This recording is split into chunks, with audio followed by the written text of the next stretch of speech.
Welcome to the Sharpe Way Show. Thank you so much for giving me a chunk of your evening. It is 7 p.m. on the East Coast, and yes, I am here. And it seems like everybody is talking about Ukraine and Russia, Ukraine and Russia, Ukraine and Russia. Everybody talking about it. Oh my God. So I thought maybe I should say something about Ukraine and Russia, but I thought maybe not. Often I don't want to jump on the bandwagon, the train, and say, well, I'm talking about whatever I was talking about. But I feel like often I have a different view on this, a different idea about this. Often, not always. But if you think I'm going to have one, do me a favor, like, comment, and share. It does matter. The more you like, the more you comment, the more you click something. Subscribe, that also works. All those things are good. So any of them will work well. If you could help me out, that would help tremendously. It really does matter. But if you think it's going to be good and different, you're probably right. I want to start with something that some of you are too young to remember. But if you remember during the first Gulf War, early 90s, when we were sending all our time and sending troops over to Saudi Arabia, we're going to fight Saddam Hussein, who had invaded Kuwait. And we thought, oh my God, that's the sovereign nation of Kuwait. And that's an important border and boundary line.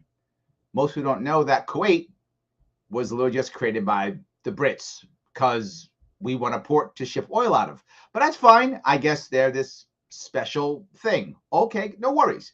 So Kuwait's critical, and we have to defend Kuwait. Okay, I was a Marine then, active duty, stationed in Virginia in Fort Belvoir at the Marine Detachment there.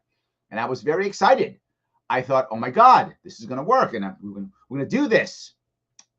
And there were friends that I knew who were not Marines. My mother was around, helped my mother out in those years. And some of her friends, I never forget this, they said, Larry, I need to, there was like, Larry, we have to go do something over there. We got to stop that guy. I said, what do you mean? He said, we have to stop that Saddam Hussein guy. That guy's Hitler. And I thought to myself, that guy's Hitler. That guy's not Hitler. That guy's Saddam Hussein.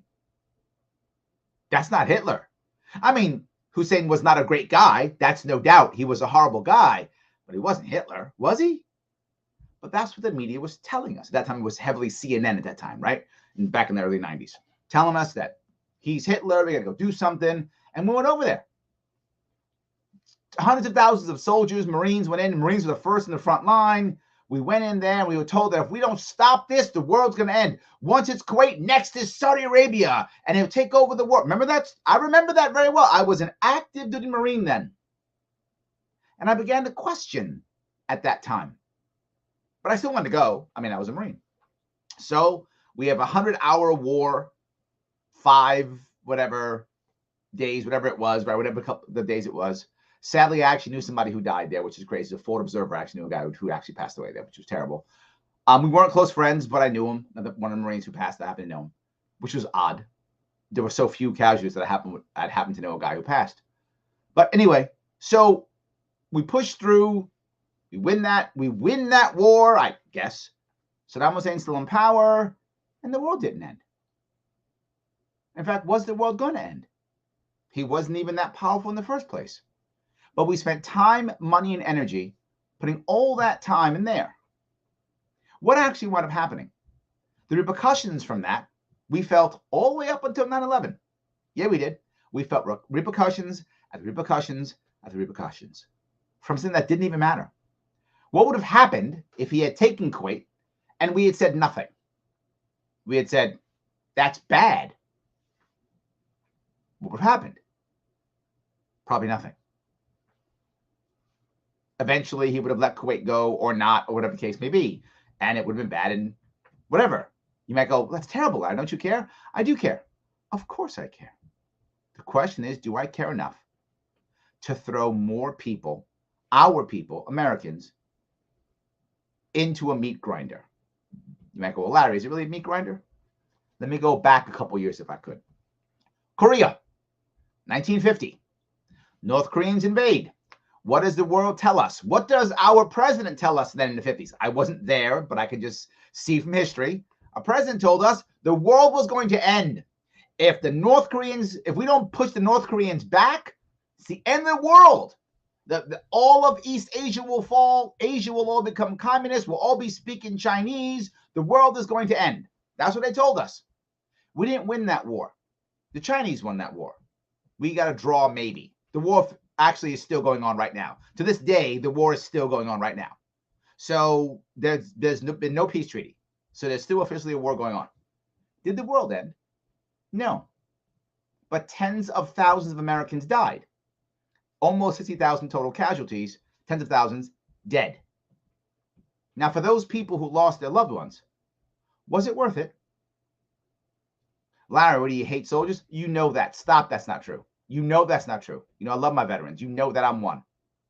What I'm saying is if someone has to die for this country, then die for this country, not for someone else's civil war.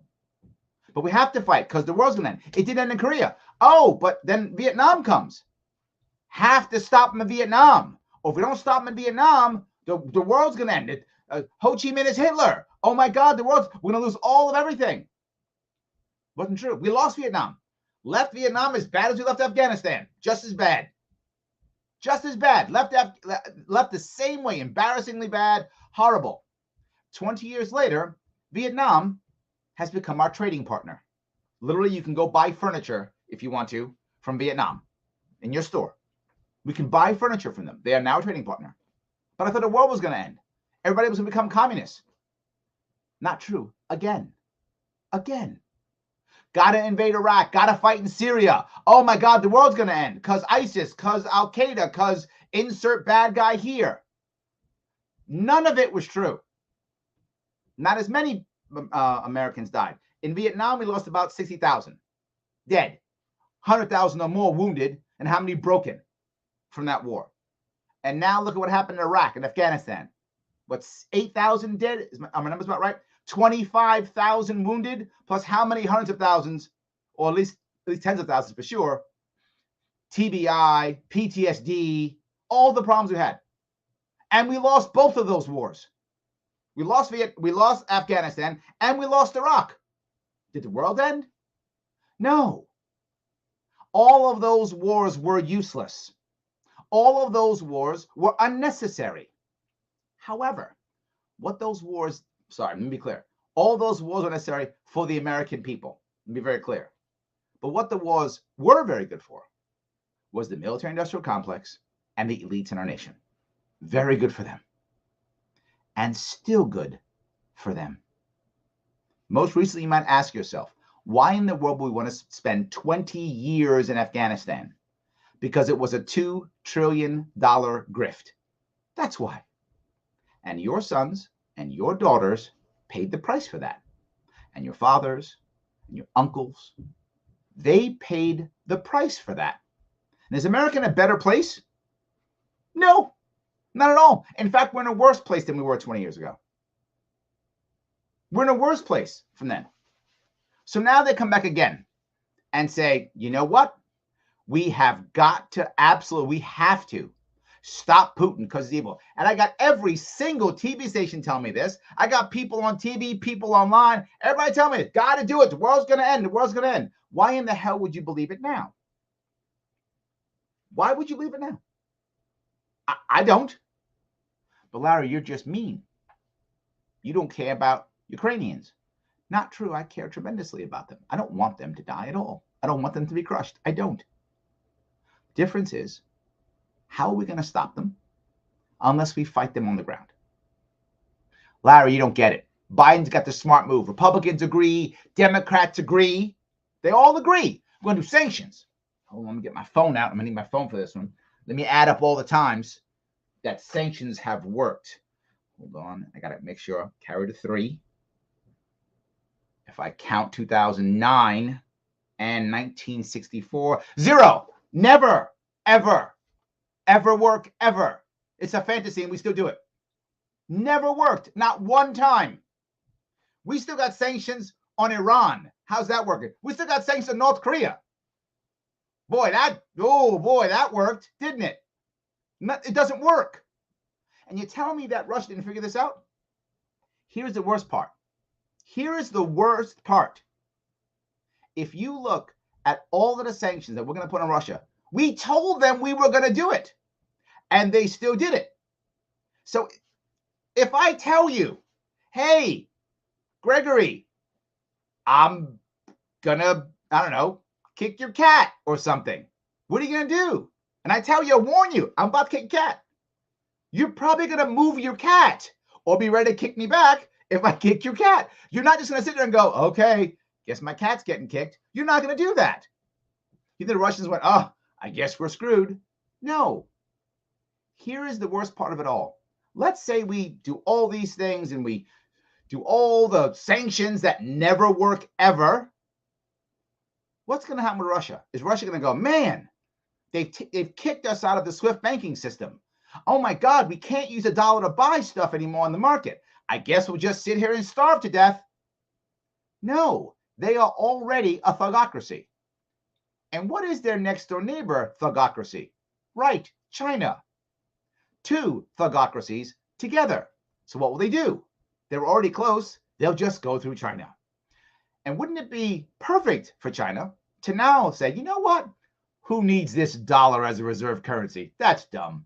Let's make a yuan. Let's make the Chinese yuan. I'm sorry, yuan, right? Yuan as a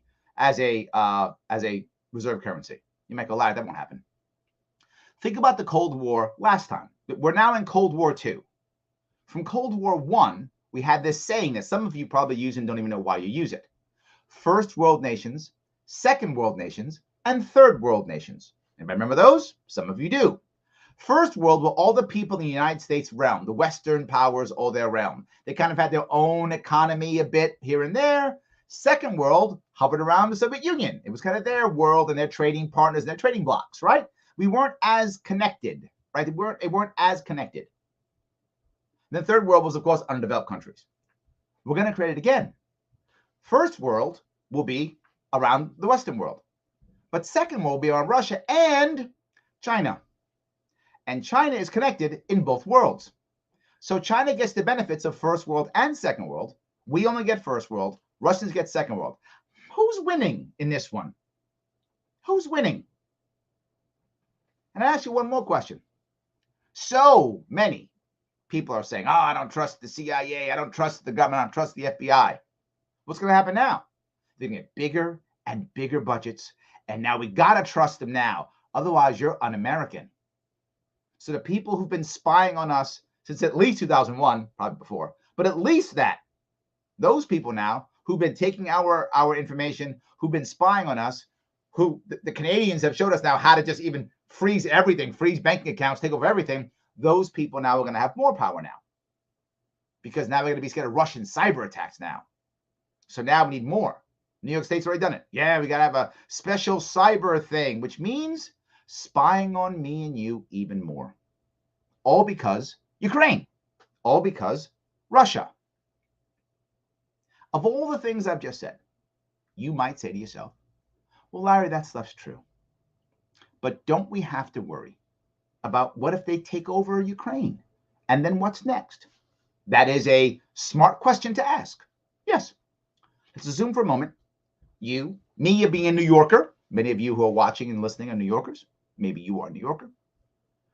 When gas goes to $6 or $7 a gallon, when we can't get anything delivered to us because the Chinese are having problems with the Russians and the dollar and all that kind of stuff's happening to where now everything becomes even more expensive and we have trouble living in New York. Will it matter if Ukraine beats the Russians, doesn't beat the Russians, gets controlled by the Russians, or has a guerrilla war for the next 10 years? Will that affect you at all? Only in one way. If we put all these sanctions on, our cost of living will be higher. Now, if you're wealthy, good on you. You'll have a little bit of a pain because you're wealthy. It'll suck a little bit for you because you're wealthy, but you're going to be fine, right? Okay, you can't, you won't be able to buy your third home or fourth home this year. Okay, well, whatever. It's fine. You'll get past that. What if you're not wealthy? What if you're working poor or middle class? Done. Your life is going to change. And it's not going to stop the Russians at all in any way, shape, or form. You're going to suffer for nothing yet again. You will suffer for nothing yet again. And let me ask you, this is great. Everyone's talking about this. And Democrats are like, this is important. We're saving democracy and all the talk. Republicans, yeah, got to stop them. Standing up to the Russians, all that stuff. I got you. If you're a Democrat, I thought you cared about things like healthcare for all and equity in the system and $15 minimum wage. And I thought you wanted all these things. You can get them now. No, you're not. If you're a Republican, you want border control, you want election reform, you want all these things, don't you? You're going to get them now. No. Perfect distraction so that yet again, we can do nothing. So yet again, we can do nothing. And point, look over there. Oh my God, we have to go do the thing over there for a country that half the people in the country had no idea where it was. Couldn't even find a map a year ago. That's critical. They're a super duper ally now. And we got to go fight in NATO. Well, you might go, yeah, Larry, you're right. But we have to support our NATO allies because NATO, we have made an agreement. Also, this is a valid point. If you have alliances, don't you want to, abide by your agreements? Yes, except Ukraine is not part of NATO. So why are we moving into NATO forces there? Ukraine's not a part of NATO. Even if you believe that NATO is good, I don't. But if you do, I respect that if you do. Awesome. Some people think NATO is an awesome idea. I disagree completely. But let's say that's true. They're not a NATO country. So we are not bound by NATO. We don't have to defend them. We could just, in the words of Humongous, walk away. We could do that. Just walk away. But Larry, if we walk away, the Ukrainians might lose. They might. And they might not. They might not. And they might. Guess what happened in Afghanistan? They actually beat the Russians in Afghanistan. It's fine. We can just walk away. Putin has shown that he is prepared to fight and die for Ukraine. We must ask ourselves, are we prepared to do that? I'm not. I'm not. I'm not prepared to send my children to die, or me, either one, to die for Ukraine. I'm not. Not at all. If you want to, in some way, help people who are being attacked, I'm okay with that. Help them. Absolutely. It's fine. But I don't want our troops going in. And why are we making sanctions that is just going to help China and Russia create a secondary sphere, a secondary type of economy? Why would we do that? I would say the opposite. I would say the opposite. I would say we've screwed up so badly with our diplomacy with Russia and Ukraine, so badly that we've screwed up, that now we have to fix it. That's what I would say. How can we fix it? We have been sanctioning Russians and punishing Russians and being mean to Russians forever. We've been pushing NATO forward for literally no reason. I don't know why we're even in NATO. We've been poking the Russian bear for decades. Okay, here is my answer. I'm magically president tomorrow. Go to Putin and say, pull all your forces out. I'll give you a guarantee. Ukraine will never be in NATO. Number one, never. We're going to move from NATO. We're going to remove ourselves from NATO and hope it disbands without paying for it anymore. Let's hope it disbands. That's my hope. It'll disband. There'll be no NATO. We're not going to invade. Pull your troops out. You're going to establish a puppet government anyway. We're not going to stop you. You're going to do it anyway. And you know what? All the people that we banned and hurt, all the Russians that we did, I'll pull off all of them. All your oligarchs and your thugocracy can have all their money back. I don't care. Do your thing. Can we just start trading again? Can we start trading again? I don't want gas to be $7 a gallon. I just don't want gas to be $7 a gallon. And I don't want you in China creating a secondary market, not using dollars, but using the Chinese money instead. I don't want that to happen. So how about you just do that? But Larry, then we're going to sacrifice Ukraine? They're already sacrificed. Can you see the bombing? We could have stopped the death. That we could have stopped. We could have stopped the death. which we're not stopping. Now people are dying, particularly the young are dying. The young are dying for no reason. That's all potential that maybe the Ukrainians or Russians would have had in some way, shape, or form dead for nothing. Instead, we could use peace.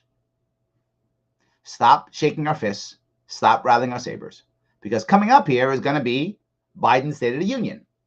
What's going to talk about? How he didn't get Medicare for all passed, how he didn't get $15 a minimum wage passed. Democrats wanted him to get all those things passed.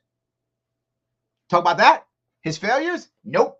We'll talk about how bad Putin is and how he is saving you and the world from democracy. That's what he's going to tell you. Perfect distraction yet again. We are literally giving this to our enemies. Look, savvy, good leaders can sometimes recognize that you can't always make things good. Sometimes you can't. Sometimes the situation is so bad, you can't make things good. However, you can make things less bad. And if you can make things less bad and you are a leader, you should. You should. You're leading. You have the opportunity to make things less bad.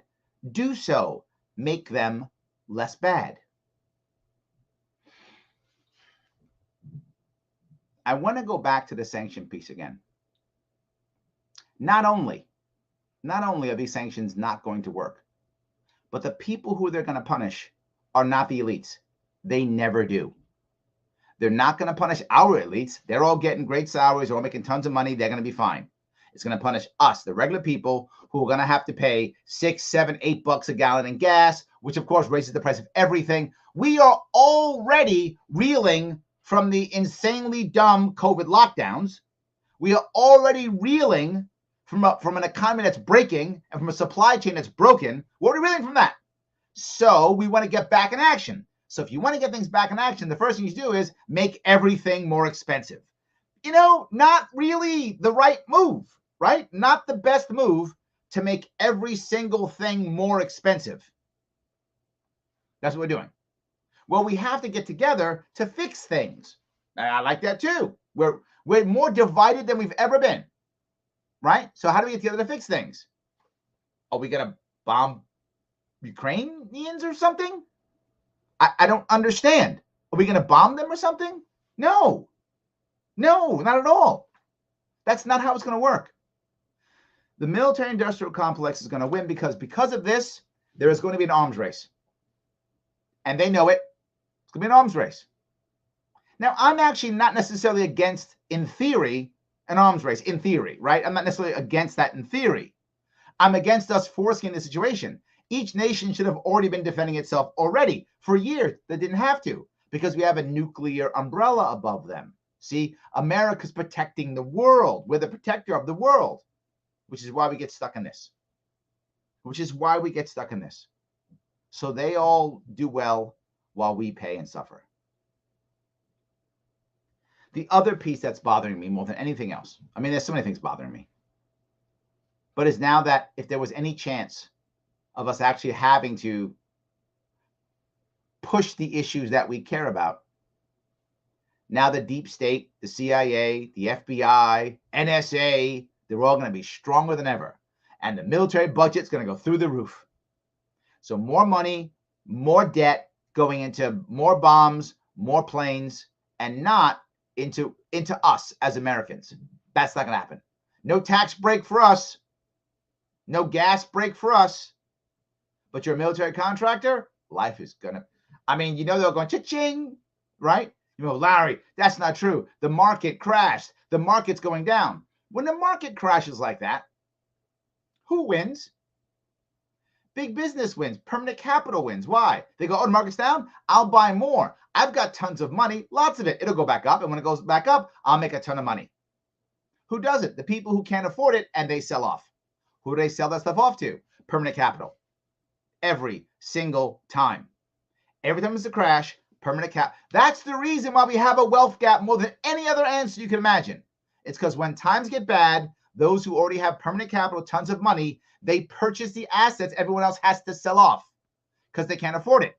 They grab all the goodies, the market goes back up, they sell and or keep the property and either rent that property out or borrow against it so they don't have to pay any capital gains tax.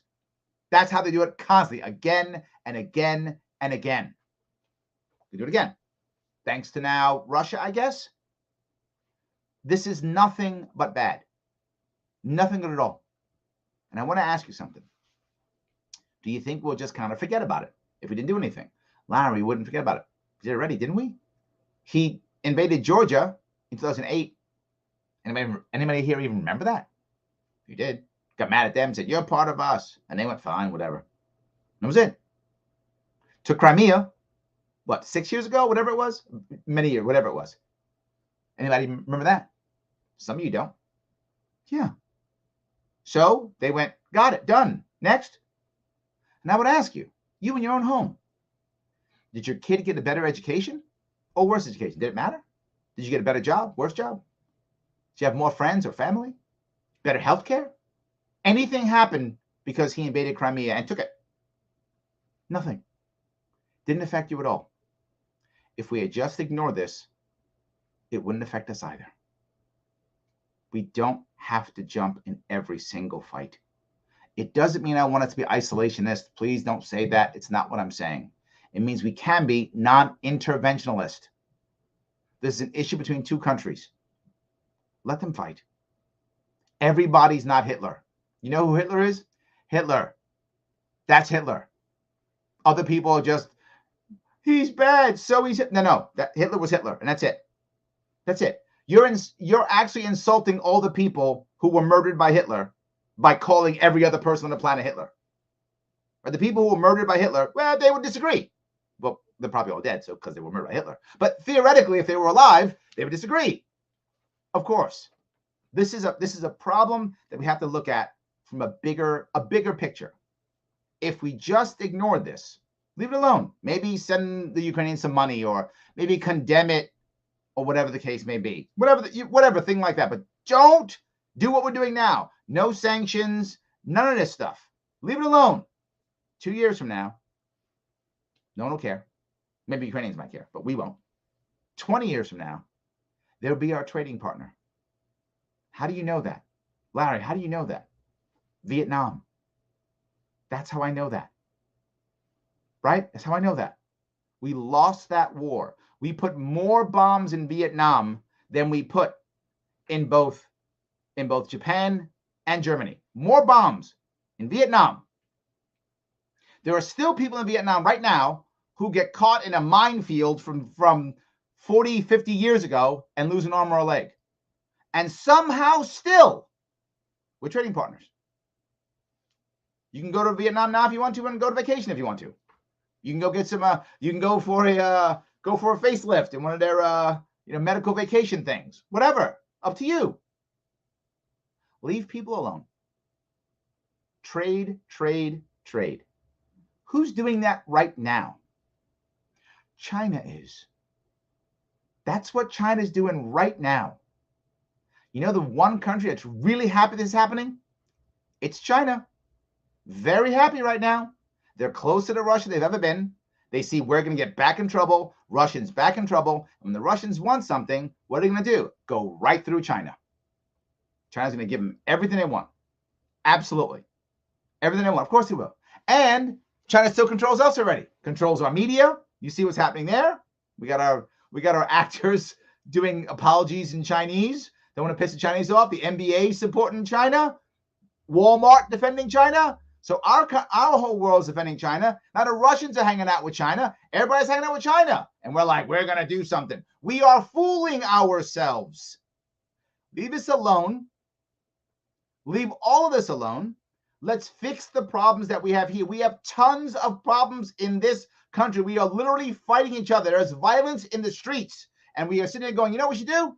Give some more money and time to Ukraine. Because democracy, I guess. Because shake my fist, I guess.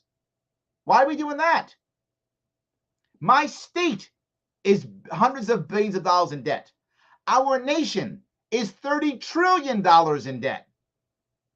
Our individual people are all in debt. Many people are 3 months from bankruptcy. Stuff's getting worse, not better, and there's literally violence in the streets. So what should we do? Spend literally 24 hours on all our news stations talking about an Eastern European fight. That's what we should do.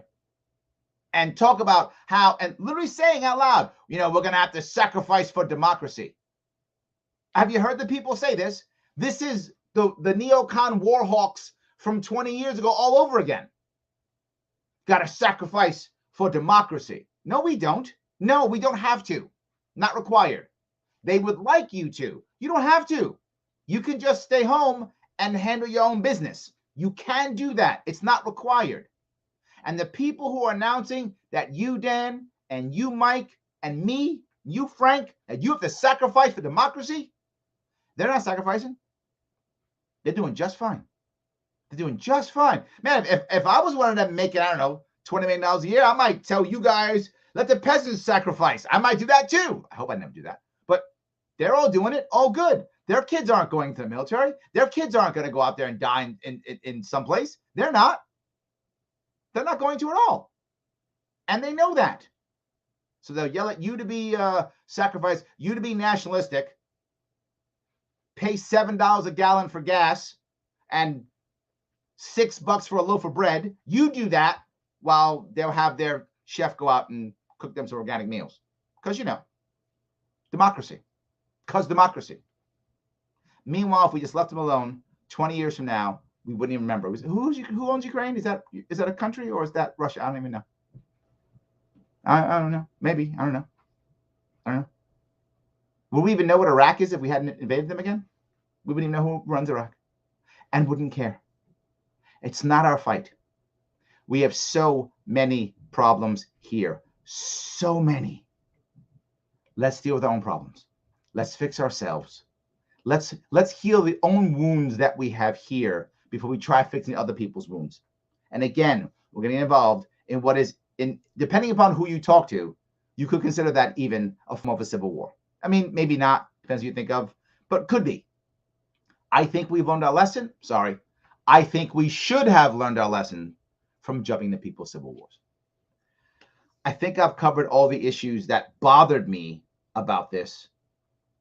I guess the last piece I'll bring up is we've had problems with COVID, problems across the border in Canada.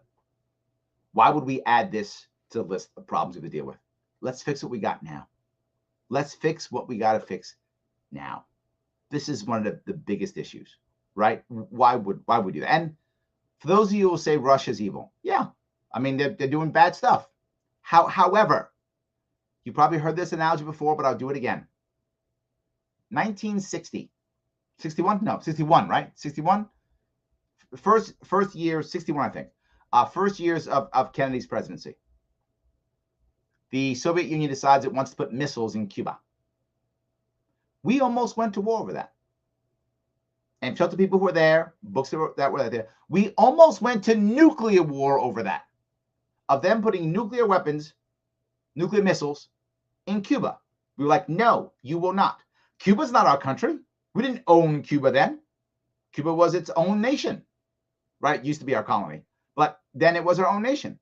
And we said, yeah, we're gonna go to war. We're ready to bomb you. We're ready to start a hot war over this. That was 60 years ago.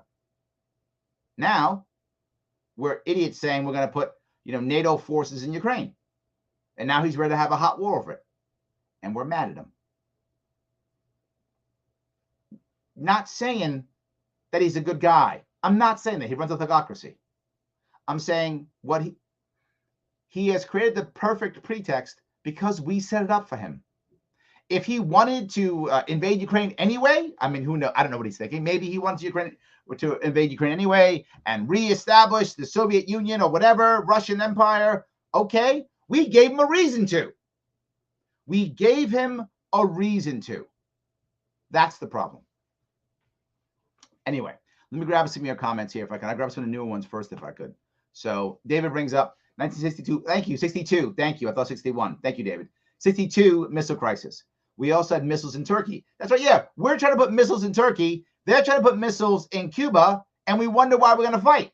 Thank you, David. How about we pull our missiles out, they pull their missiles out, and we leave them alone? NATO was set up to fight the Soviet Union. When the Soviet Union fell, NATO should have disbanded. Disbanded. Not required anymore. Let it go. No need for it. We should get out. If the Europeans want to keep NATO, good on them. Love it. They can keep it. America does not need to be in NATO. Absolutely. So Kyle says, you're right. Fix our many problems in our country first, in so much that are ready. Not just our country, our states and our people. We have a lot of debt, a lot of problems, and the future isn't looking so bright. Let's make that happen. That really matters far more than anything else. Yes. So let me go back to some of the early ones if I can grab them before they go away from me. So Liberty Odessa says, Ukraine is corrupt. Russia is corrupt. Why should America care? Well, I want to make sure we're clear on something. We should care about Ukraine. And I do. I don't want people to die. I don't want countries being bombed. I don't. But I also want our issues taken care of too. Right? I know people will tell me things like, well, Larry, all humans are humans. It's true. You're right. All humans are humans. And I don't want to see any human suffering. With that in mind, all people draw a line around who they think is their tribe. It's what we do as humans, right? Whether that's your family or your state or your nation or whatever, we all create tribal lines. In this case, this is international, so we're talking about national borders. Americans should care, but Americans shouldn't die. Americans should care, but we shouldn't be crushed. If we want to help, okay, let's find a way to help. But why in the world do we want to sit here and have sanctions and crush our own economy for this? Our economy's already been broken by stoppages of work and by COVID. I'm sorry, COVID lockdowns. That's the issue. So John says your interview on Tim Pool is awesome. Thank you for watching, my friends. I appreciate that. Yes, absolutely. BK New York says, I'm glad you're doing a show on this. Since my journey to become libertarian, I find foreign policy is my weak spot. Well, let me bring up what you'll always get as a libertarian. If you identify as libertarian, people will go, you libertarians are isolationists. We are not isolationists. That is an insult they use because of their ignorant. They think there's only two things: isolationists or get your nose in every civil war on the planet. And there's a big difference between those two, a big gap between those two. A big gap between those two. And if we're going to decide this is a bad civil war and we got to fight this one, at least have two things. Number one, be real about it. Don't lie about it. It's fighting for democracy. There's problems that's happening all over Africa, Asia, all the time. All the time. So are we going to fight every one of them?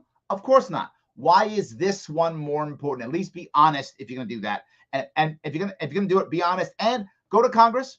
Get them to vote. Get them to say, yes, we are declaring war on this institution, this group of people, this tribe, this so-and-so. Well, we have to declare war against the country. We do not. We declared war, if I remember right, my history is going to, I think it was 1790. No, it probably was probably like 1800 something.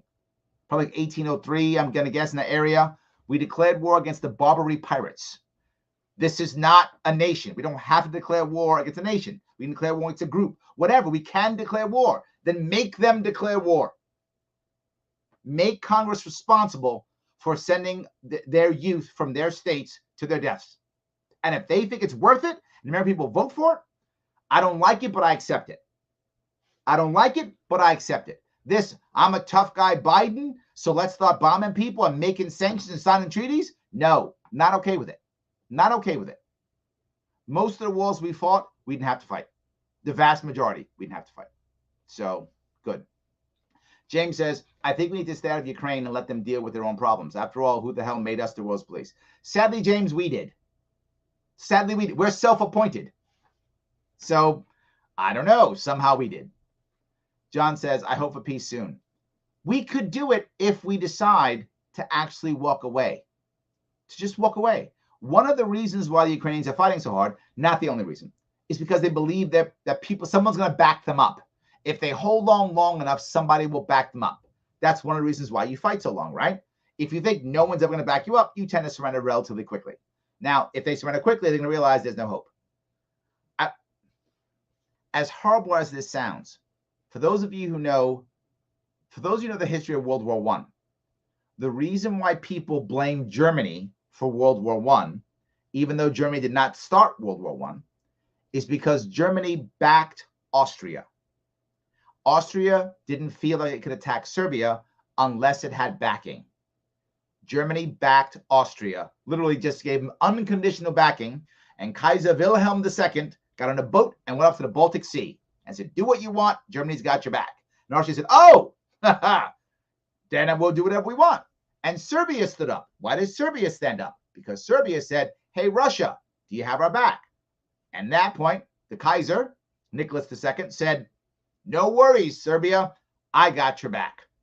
And they both got their back. And then the Russians mobilized. And when the Russians mobilized in 1914, the Germans declared war. That's World War I, right there. Everybody trying to back everybody with their fists up, and now the whole world collapses into war. Let's not do that. I hope my years were right. Some of you, I'm sure, will correct me if my years are off, but I'm pretty sure that was 1801, 1803, Barbary Pirates. One of you figured it, I'm sure. You guys always take care of me. I appreciate it. Yes. So Pete says, they're going to tell us we must bear the cost to defend freedom in Ukraine. But while you and your family struggle with higher prices, the power elite won't suffer at all. Yes, and yes, and yes. Absolutely. Yes. Kyle says, peace is best. Thanks for all you do. Yeah. Peace is best. Absolutely. Matthew says, congrats on the interview with Tim Pool. Glad you got more visibility from it. I think it went well. Thank you, Matthew. I liked it too. I thought it was good. Absolutely. Yes. All right. Gregory says, Larry, I live in Florida, but how can I, or what can I do to help you win in New York? There are a couple things you can do, my friend Greg, if you want to help. Number one, like, comment, and share. I cannot tell you how much it matters. It helps for the algorithms. It does, absolutely. So please do that to the best of your ability. If you want to support this show, you can click that link. It's free. Go to libertarianism.com. Take those tests. Show people what libertarianism is about. It's about happiness and freedom and persuasion, not coercion. That is what libertarianism is actually about, right? Happiness, persuasion, not coercion, letting people be free to do what they want, peaceful coexistence. That is what libertarianism is about. We could use a whole lot more of it right about now. So do that. Or if you really want to help me out, you can. LarrySharpe.com/donate. Whatever you can give is awesome. Appreciate every bit you can. Moving forward with, of course, polling, advertisements to move everything forward. So any of those things are a great way to help. Thank you so much for asking. I appreciate it. So, all right. Let's see. Matt says the rhetoric from the mainstream media is terrifying. I am shocked, Matt, by how bad it is. It's Ukraine 24/7. 24/7. Aren't we still in New York City having people stabbed almost every day? Isn't Chicago still having shootings almost every day? Don't we have a bunch of people getting ready to get evicted? Right? Don't we have a bill now? Is it New York State bill now coming up here? Yeah. To make it to where you can't evict anybody anymore, going to crush small landlords. Is that about to happen? All these things are starting to happen. Are we still concerned about border security and that's still a thing? No. Actually, none of it is. Actually, none of it is. All that matters is we have to we have to support Ukraine. And if we don't, well, you know what you're doing? You're pro-Russian and you're Putin puppet or whatever word they're going to say. Yeah, absolutely. Dustin says, it was Truman's fault with Korea. 100%, Dustin, it was. Truman basically said, we're going to war. 100% correct. That was Truman's fault completely. And once he started that, everybody copied. Remember, prior to him, we always asked for a declaration of war. Prior to Truman. Truman was like, we don't do that. We run things around here. We'll do whatever we want. And he did. And that was it. So yes. Robert says, it's my opinion that NATO should take care of this conflict. And if boots end up on the ground, it should be NATO member countries in that region that fill those boots. Financing equipment could be supplied all by NATO member countries. Putin isn't Hitler, but he's not doing right for his country or Russian citizens, who mostly don't want this to happen. A majority of Ukrainians don't want this to happen either. Here's the problem, Robert. Ukraine is not a NATO country, number one. Two, NATO countries, that's us. So you're saying you want Americans to have boots on the ground? You want us to be paying for this? Russia is not doing what's right for citizens. Most leaders don't. I wish they did. Ukrainians don't want it to happen either. Of course they don't. But if I think about the people who are in the Russian army, many of them are in the army because pays decent, not great. Sometimes they don't get paid, but pays decent, and they get food. And now they get to go into Ukraine, and who knows what they're going to take in Ukraine. Yes, I know it sounds horrible, but we know that looting is increased when wartime comes. It's what happens. So that's going to happen too. So nobody's happy about this. But why should we pay in blood? Pay in... People sometimes get mad at me because, you know, I'm older and I talk about kids going to war because I have a child in that age range. In fact, she's the same age I was when I joined the Marine Corps. So I feel that, and I see young men all around.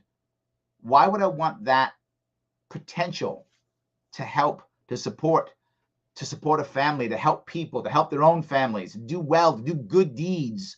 Why would I want to destroy all of that? Because NATO? Not good enough. Not good enough. Gene says, I thought Kuwait asked for help. They did. Doesn't make it right. Doesn't mean we should. Doesn't make it right. They did, right? Of course, Kuwait wanted to get their country back. I agree. Doesn't mean we should have done it though. But you're correct. They absolutely did. Yes. So, John says, if we hadn't bought all the oil from Russia, could they have afforded this invasion? Did we fund Russia? Yes, we did. And you know what? How about we tell them, we'll just keep funding you. We'll give you your money back. Just don't bomb Ukraine. Just don't do it. What's it going to take to just stop you? Just don't bomb Ukraine, right? Just don't do it. We can find a way to make that work. Absolutely can. Then we can renege on it if we have to, because they bomb Ukraine. So don't bomb Ukraine. We could find a way of doing this. This was doable, except when you have a government that takes its time by saying things like Putin's a killer, everybody's a killer, I got to shake my fist at people. Why would you do that stuff publicly? I would never say that stuff. The media wants you to say that. I would never say that. Right? Why would I go, yeah, guy's a killer? I got to talk to him.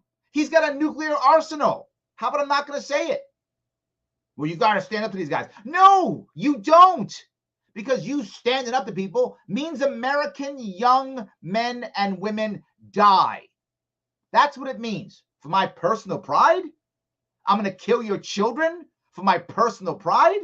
I got personal pride. Let me die for my own personal pride then, right? Then I can do it if I want to. I mean, I hope I wouldn't. But at least then it's my pride, my life. I'm going to die for my own personal pride. That's on me. I'm going to send your kids to die for my personal pride. We've been doing that for 100 years, 200 years, 300 years. How long have we been doing it? We could stop. We could just stop. It's fine. Don't have to. So, all right. Sorry. Got upset there. It does bother me sometimes. It does. Absolutely. Because I was one of those guys.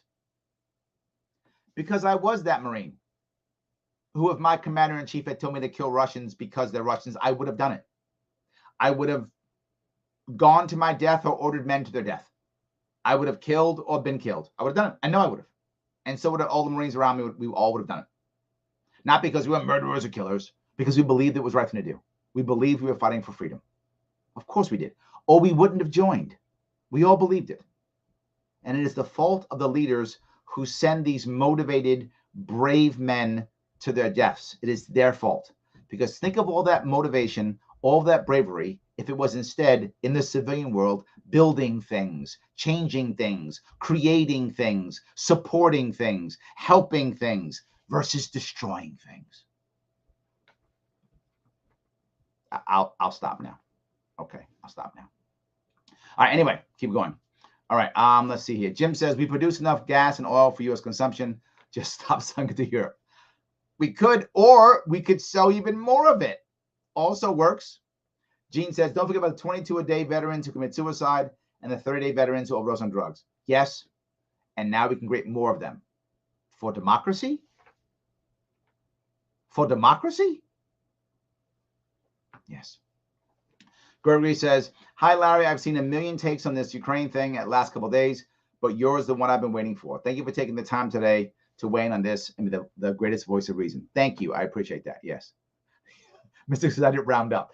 I know. Yeah, I should have rounded up for all the times that sanctions have worked. You're right. If I round up, it goes to, right, 0. Correct. If I round up, it is 0. Absolutely. Yes. 100%. Josh says, I like U.S. to welcome refugees and keep our kids home. You know, this actually is a great idea, Josh, right? And the problem is I'm sure that we can have robust immigration and still control our borders. We can have robust refugee acceptance and still control our borders. We have the ability to do so. We just never do. We spend all our money on bombs. We spend all our money on tanks and planes and guns, and we don't spend our money on an actual system that could bring in refugees, find out which ones are bad, which ones aren't, know which states can take them, and filter them to the right states who want them and who could use them for labor. So they all have jobs. We don't do that. That's possible. How do I know that? Because we have multi-billion-dollar companies who do that. They find ways of hiring and firing and moving people to places to support their large international organizations. So it absolutely can be done. We don't do that. We just either go, nobody comes, or open the doors and let them flood in. Both are terrible answers. I don't want to lock the door, and I don't want to let everybody in. These are both bad ideas. We can find a way. Organizations do it literally every day across this world. We won't spend money and time on this. Why won't we? Literally, if we just did this, let the refugees come in through, as I was going to say it, an Ellis Island style place. We have a private company, 2 of them, so they compete against each other. They actually go through as if they're recruiting them for jobs. Background checks, resumes, questions, interviews, and send them out. We'll know who's coming. If it's a bad guy or gal, they'll get checked and they'll get booted. So we can control who comes in. We'll know where they're going. They'll get temporary visas just to work, so they'll pay their taxes. All those things. Don't let them go on public assistance. Done. This can be done, but it won't be. That would actually help Ukrainians. That would help, right? Create that system to help Ukrainians come here. That would help, but we won't do that at all. So, oh my God, I'm sorry. Yes. Okay. Let's see. James says, I don't know if you ever read the book War's a Racket by Major General Smedley Butler. Yes. I think that book should be required reading for high school students because it tells the reason we go to war. Money. Yes. They always start that way, but they always end on something. It's for freedom or something like that. Steve says, Putin has already said that if Russia was purged from the SWIFT banking system, it would be considered an act of war. Thanks again, Biden. Let it be an act of war. Look, Putin has literally said he'll use nuclear weapons. I don't think he's joking. I don't think it's a bluff. I think when I was in the Marine Corps years ago, we weren't worried about ICBMs because those go after cities and blow up cities, and Marines fighting the field. It doesn't affect us. That's not going to happen to us. We were worried about something worse for us, for Marines. Of course, we don't want the cities being nuked. What we were concerned about was the tactical nuke. Literally can be fired from an artillery piece, right? Lands, blasts an area of 2-3 blocks, devastates it. We were about that. Do you think he wouldn't use that against Americans who came into Ukraine? He's literally said he would. What happens if he does? What happens if he does? Drops a tactical nuke in Ukraine somewhere. Blasts a hole, 2-3 miles wide. Destroys the entire division. Well, my division, regiment maybe. Whatever size unit it destroys. Maybe a regiment. Destroyed. Get a tank unit. Gone. He does that. Do we nuke him back? Do we chemical war? Do we biological war? What a terrible idea this would be. Bad, bad, and bad. Bad, bad, and bad. Russia is not just going to go, okay, I guess we starve. They will find another way to make money. They'll open the black market even deeper. Here's the worst part. And I've been talking about this for years. We spend money building tanks and airplanes. Useless. We should be spending our money cyber defense. Well, Larry, we have powerful cyber defense. No, we don't. That's how come they can take down our grid. How they can cyber attack us every day because the defense is so good. Well, our offense is awesome. If our offense was awesome, we would have counterstroke. We'd have a counterstroke already, which would have already stopped them. But we don't because our cyber sucks compared to theirs. This is way better. So what do you think his response will be, Steve?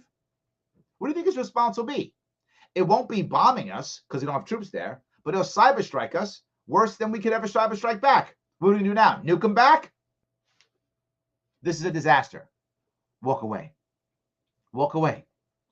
Liberty says not a single sanction has ever stopped Putin from doing whatever he wants to do. It's just aggressive political virtue signaling. Yes, that affects everybody else except the elite. Neuroclip says, Larry, sanctions can be used as a negotiating tool to exert leverage to extract diplomatic cooperation.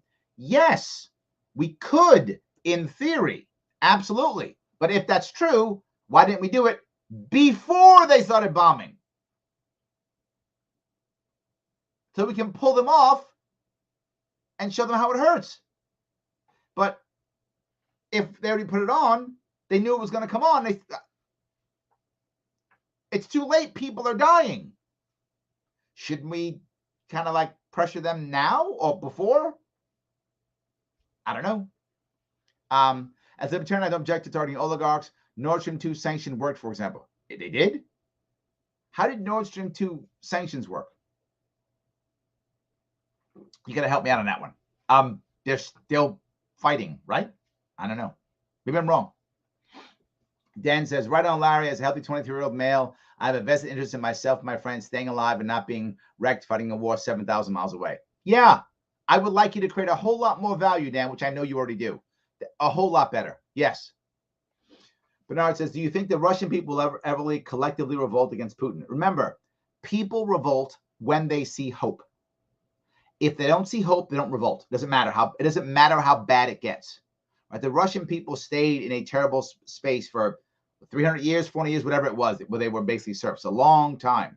And they only really had a serious revolution when there was hope, when they really believed, sadly, the hope was communism, which is a sad hope, but that's all they had. So that's when they actually revolted, when that happened. What I'm saying for you, though, in this case, I'm sorry, and because of your question, only if the Russian people see hope someplace else, but when they feel like they're being attacked and crushed, they're going to follow the guy who supports them. If they believe Putin supports them, they'll stay. James says, I'm interested in the amount of money we pay in state fuel tax versus how much we spend on our roads. Yes, I know federal fuel tax brings about $34 billion per year, and that's only 18 cents per gallon. Yes, it's a lot of money.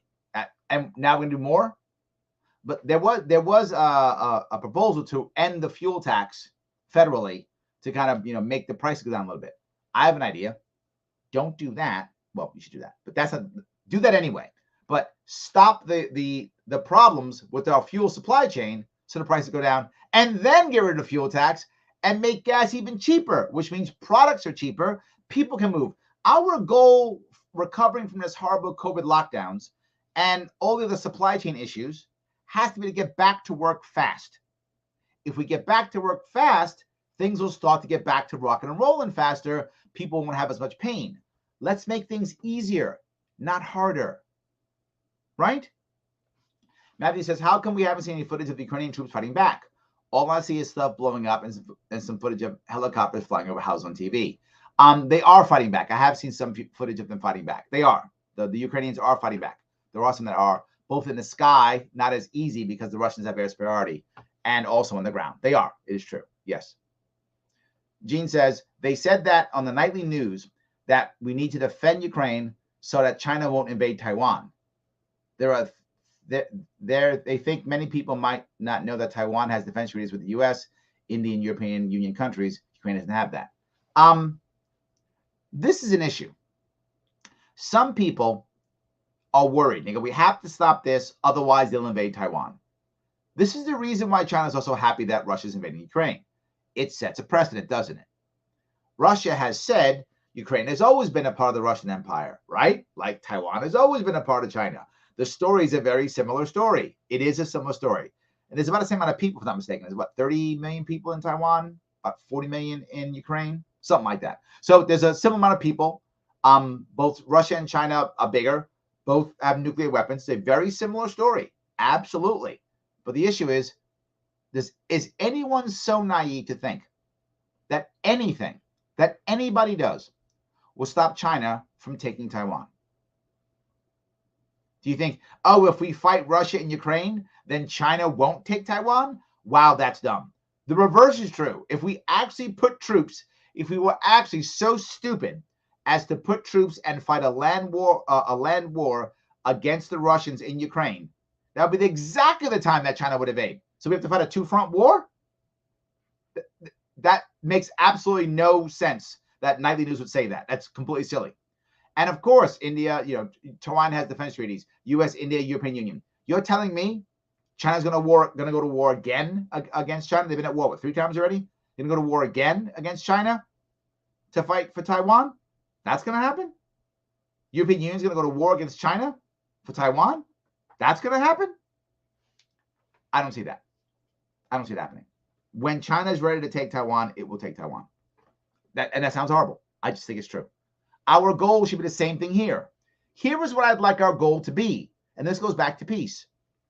If we know it's going to happen, negotiate it so no one dies. But Larry, we won't shake our fist against China. Oh, okay, let's negotiate it so no one dies.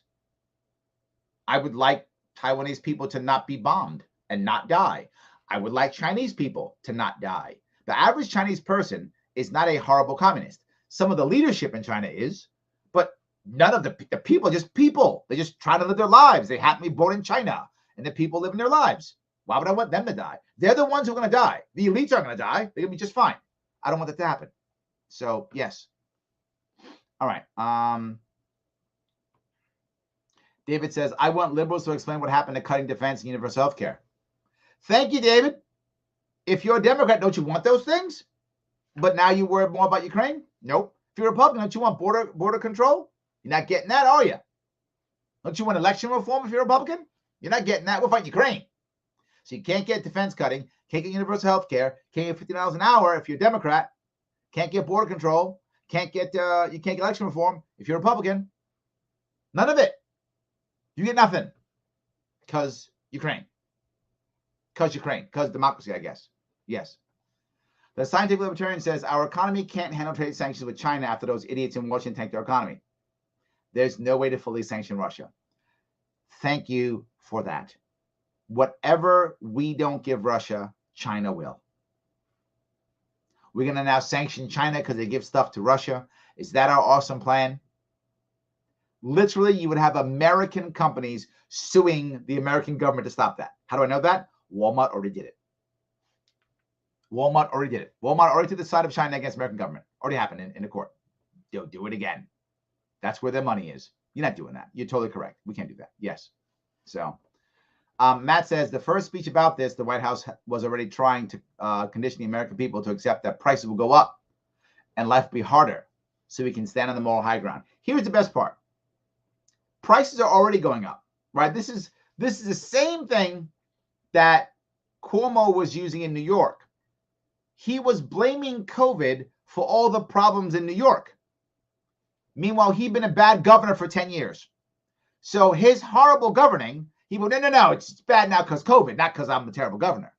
Biden will do the same thing. Watch, same thing. All the pain, not because I screwed up, not because my COVID response was a disaster, not that. No. It's see Russians.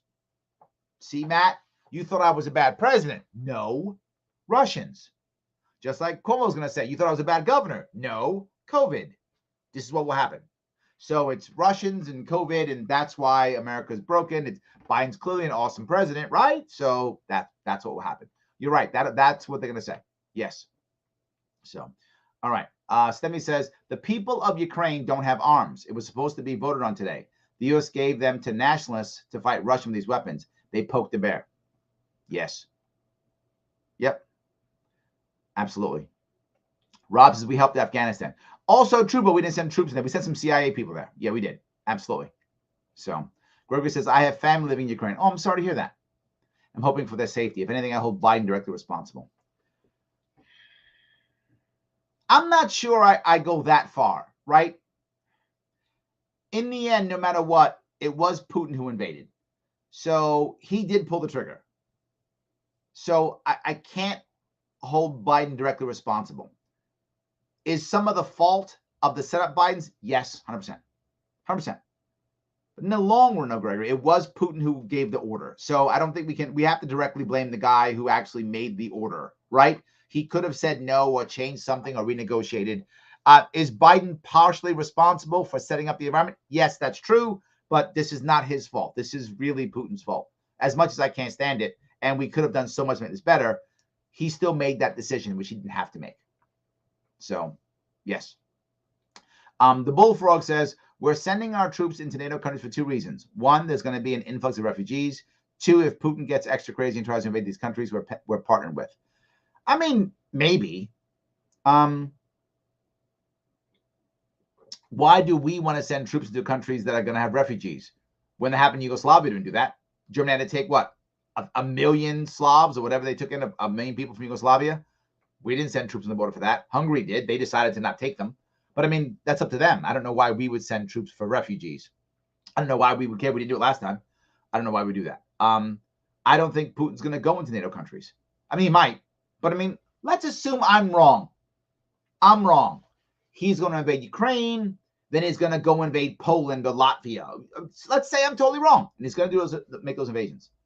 You think the Poles just going to sit back and go, okay, I guess we get invaded again? Poles aren't going to take that. The Germans are going to take that because they're next on the list. Do the Russians really want to poke the German bear? What happened last time? What happened the last two times? So I'm just saying, I don't think the Russians want to poke that German bear, right? I don't think they want to. That's not going to be good for them. So I don't see them poking that German bear. Let's keep Germany asleep. Let's make sure Germans are still making like cars and trucks and stuff. Do that. I don't want them making tanks. Germans should make cars and stuff. Do that. Clocks. Do that. Make some watches. Do that. That's a good thing. They don't want to poke that. And both Britain and France have nuclear weapons. So I'm not concerned. I'm not. That's not a thing.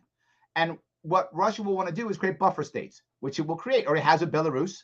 It has a buffer state there, and it has a buffer state now with Ukraine. So it already has two puppet states. I think they're done. So yes. All right. Let's see here.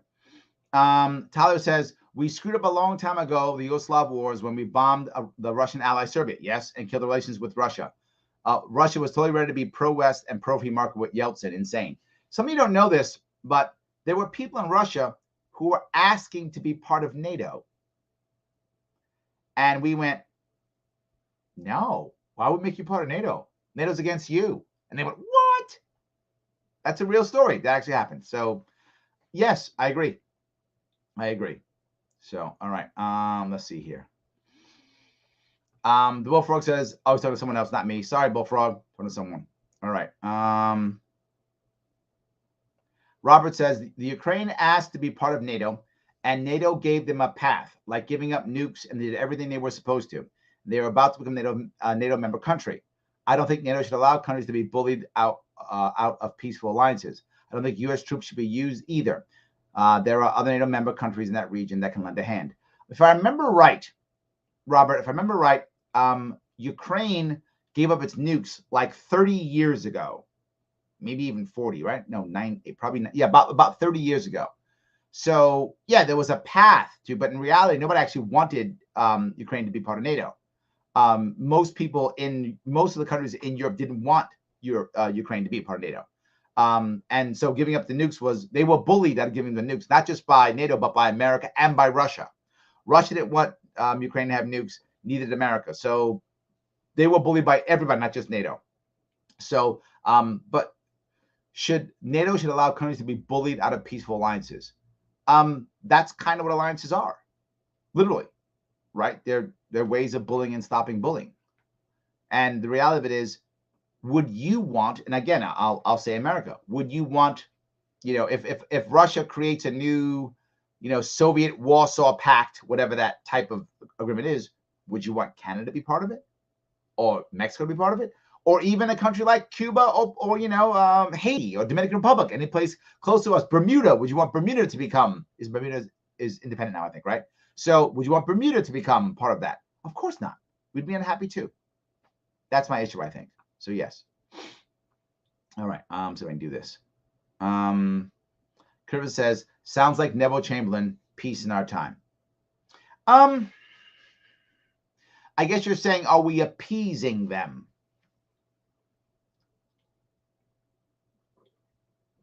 It's a good question, and it's necessarily a bad thing. And the reason why I'm not as concerned, and this may sound a little bit weird, but let me be very full, Christopher. It's a valid question. We have nuclear weapons. Is there really any chance of us being invaded by any country right now? Now, that may change in 50 years. Who knows? But now, none. No country's invading us.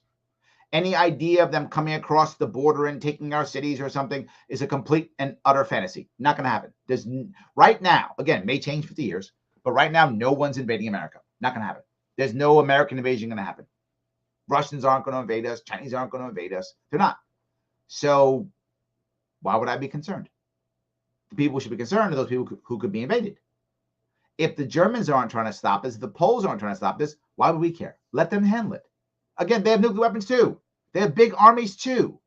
There's only, 120 million Russians? Something like that? I don't remember the right numbers. There's 80 million Germans. Just the Germans. There's 80 million Germans. 50 million Poles? Is that about right? Something like that. There's tons more Europeans than there are Russians. Tons. And they got more money. And they got more guns if they want them. And they got nuclear weapons. I'm not worried. French have nuclear. It's only like 50 million French or whatever it is. 60 million French? Something like that. But they got nuclear weapons. It's like 50 million Brits. They got nuclear weapons. It's fine. They'll be fine without us. They don't really need us. We'll be fine. So yes. All right. Karen says there were lines at the gas station today already. Oh my God. Oh my God. Okay. Josh says people think walking away is weak because we're American. Actually, it seems like a mature thing to do. I agree. Let it go. Let it go. There we go. Let it go. Absolutely. All right. Logic says Putin's laughing at the sanctions over a glass of bourbon right now. I think you're right. I think you're right. Yes, absolutely. So, all right. Frank says, get everything back in action. Who shut down U.S. oil production? Biden. Our greatest threat is the fall of Democrats. Frank, you got a valid point there, man. We have shut down our own stuff. I agree. We've made it harder and worse to do everything, and then we wonder why things aren't working. Yes, absolutely. Yes, 100%. All right. Joel says, CBS News tweet, the U.S. economy has been hit with increased gas prices, inflation, and supply chain issues due to the Ukraine crisis. Joel, thank you. That is, so good. That's the story now. See, Biden's a great president, guys. You didn't know that? He's doing everything right. It's this damn Ukraine crisis is why we have inflation and gas prices and supply chain. Probably why people are shooting each other. It's because they're mad about Ukraine. See those guys who got stabbed this weekend? They were upset about Ukraine. That's why they stabbed each other. The woman who got pushed in the subway, it's because Ukraine. That's the reason. Joel, thank you for that. Perfect. The story's already being told. Already being told. Yes. Jim says, how about Europeans take care of Europe? I'm kind of in with that. Yeah, absolutely. Absolutely. Andrew says, if Biden was so damn smart, he could have sent Fauci to be the ambassador to Russia. See, Andrew, he messed up. That's the answer. He should have sent Fauci over there. Would have fixed the whole deal. That's the issue. Absolutely. I like this. Very good. So it's good. Lars says, Crimea was 2014, and you are spot on for your assessment of the situation. Thank you, Lars. I appreciate that. Yes, 2014. Thank you. So 8 years ago. I knew it was like 6 to 8. So thank you. 8 years ago. Thank you. Yes, it was. Absolutely. So Mike says, Crimea voted in a referendum with overwhelming turnout to leave Ukraine because of neo-Nazis. Is that true? Wow. There's a neo-Nazi push in Crimea. I didn't know that. Interesting. I knew they have a Nazi population. Russia has a huge,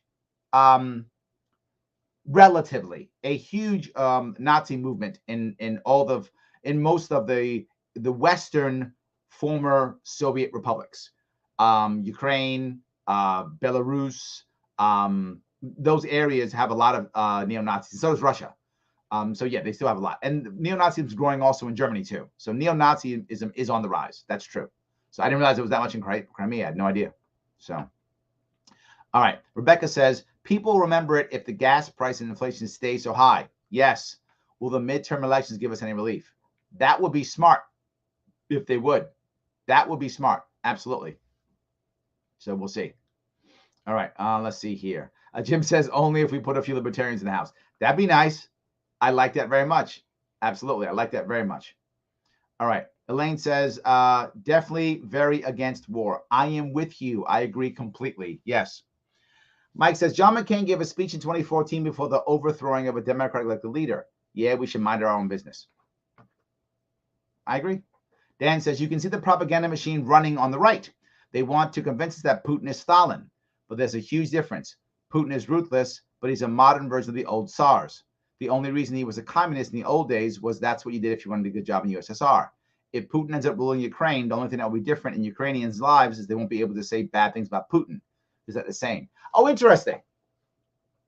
Dan, you have a valid point. You have a valid point. Putin isn't trying to reinstall communism. That's true. I don't think Putin cares about communism at all. I think you're right. He cares about an ideology to create an empire. And if communism is that ideology, he would use it. If Putinism is that ideology, he would use it. If capitalism was the ideology, he would use it. I think you're right. I think he'll use whatever it takes. I think what he's using is nationalism. I think it's working in general, and I think that's what he's using. I agree with you. I think you're right. Yes. So, yeah. All right. Let's see here. Frank says Wall Street recoiled and later rebounded. Of course. And they all made money on it because they knew it was going to happen. Yes. So, all righty. Let's see here. The Scientific Libertarian says Article 2, Section 2, he shall have the power by and with the advice and consent of the Senate to make treaties, provided 2/3 of the senators present concur. They still need the Senate's consent to change agreements. You can't just write NATO a blank check, do whatever they want. Thank you. Yes. Thank you. But I guess now we do. You know, that Constitution thing, whatever, whatever. Yes. There we go. Yes. All right. Let's say here. Josh says, at least Biden ended racism and reformed criminal justice. Well, there is that. Oh, wait. Yeah, you were kind of supposed to do that, weren't you? Yeah. The Bullfrog says, we'll never heal the wounds in this country. Every year there's a new cut in our flesh. Oh, so well said. I think I'm going to steal that one. We'll never heal the wounds in this country. Every year there's a new cut in our flesh. True. Very true. Yes. All right. Josh says, Russia is not evil, their ruler is. I would buy that. I would buy that. Yes, I would. So, all right. David says, I spent $51 on 17 gallons of gas. Wow. I saved over $6. I used a loyalty card. That's some cash. That is. Wow, that's some cash. Yes. All right. Matt says, Jack Hunter from Based Politics wrote a fun article about not supporting the war effort, and 3 of 4 polled not supporting it either. Check it out for the show. There's a link, guys. You can check it out. Please do that. That's great. Please go ahead and jump on that if you can. I think Based is great. I do appreciate it. It's all good. Yes. Brian says, I'm not willing to send my son to die in this, and I'm not willing to send someone else's son or daughter to die either. Thank you, Brian. Thank you. I don't want to send anybody's son or daughter to die. I don't. Look, I was a Marine, still in my heart, but I was active duty years ago. Would I have done it? I would have, because you ordered me, and I believe in it. Now would I do it? I wouldn't join probably right now. I'm too old. But would I support? Would I support right now if they were attacking us? If we were being hurt, would I myself gear up again and go back into the streets in my 50s and maybe get shot or blown up or killed? I would. It's true. I would, to this day, I would do it. If, as I've said before, if I have to leave my legs in the streets of Manhattan, streets of Queens, Brooklyn, the Bronx, I would. Your city too. I would if I had to. If I had to leave my legs there, I would do it. I would. Today, I would, because they were coming across and taking our cities or fighting on our land. I would do it. even to this day. But would I want to leave my legs in Baghdad or Minsk, Kiev? No. And I wouldn't want you to either. And I would never want to ask you to do something I wouldn't do myself. I wouldn't want to send my kids someplace I wouldn't send my kid. I wouldn't want to send your kids someplace I wouldn't send mine. Would I send my own kids to fight here in America? I would. It's their country. Yeah, I would. And then I would send yours too. If I would send mine, I would send yours. But I'm not sending yours someplace I wouldn't send mine. That's it. So I'm with you, Brian, 100%. Yes, absolutely. So, all right. Paula says, interesting to see people who identify as socialist Marxists suddenly care about a former communist empire acting like a current communist empire. Nice. Oh, Paula, very good. I like that. I like that. Very good. That's good. So, all right.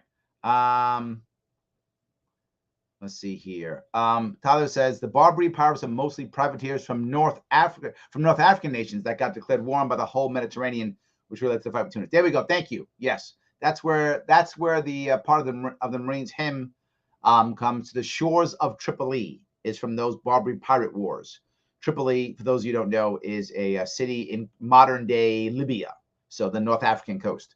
That's where that part of the Marines hymn from the halls of Montezuma, which is the Mexican-American War, the Battle of Chapultepec, then goes to the shores of Tripoli, which is the battle with the Barbary pirates. So yes, thank you for that, Tyler. I knew you guys would come through. You always do.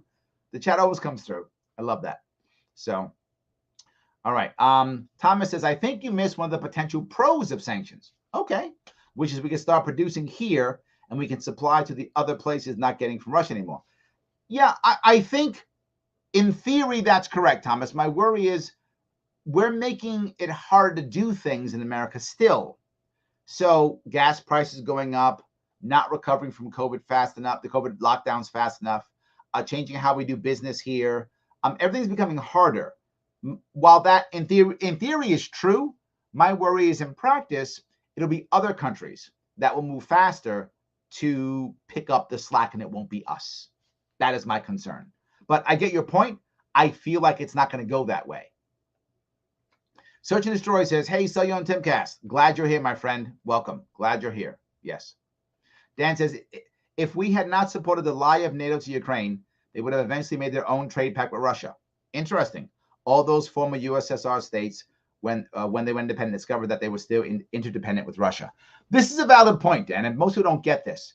Even though most of these former Soviet republics have become independent nations, many of them are very connected with Russia. Many of them still speak Russian as one of their official languages. Many of their leaders still speak Russian, even though there are other languages in their areas. I think you're right. They're very dependent. And they probably would have made some type of pact to make them almost like satellite states. And is that a good or a bad thing? I don't know.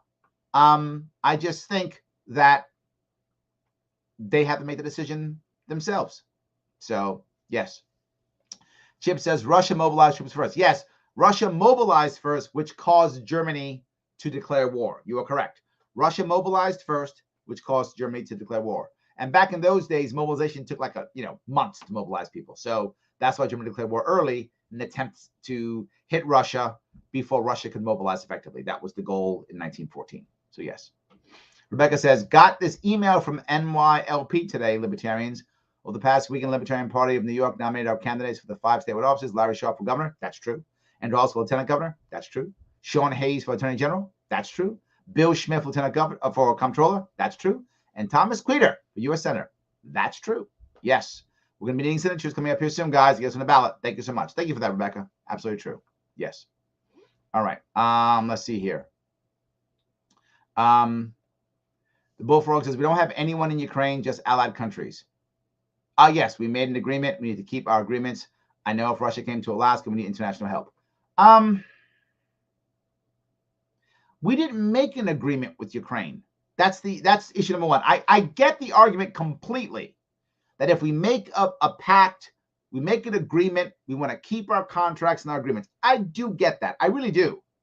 My point is we shouldn't be making them without Congress anyway, right? To the point that was brought up earlier. And let's get out of NATO. Ukraine's not a NATO country. So we don't actually have an agreement there.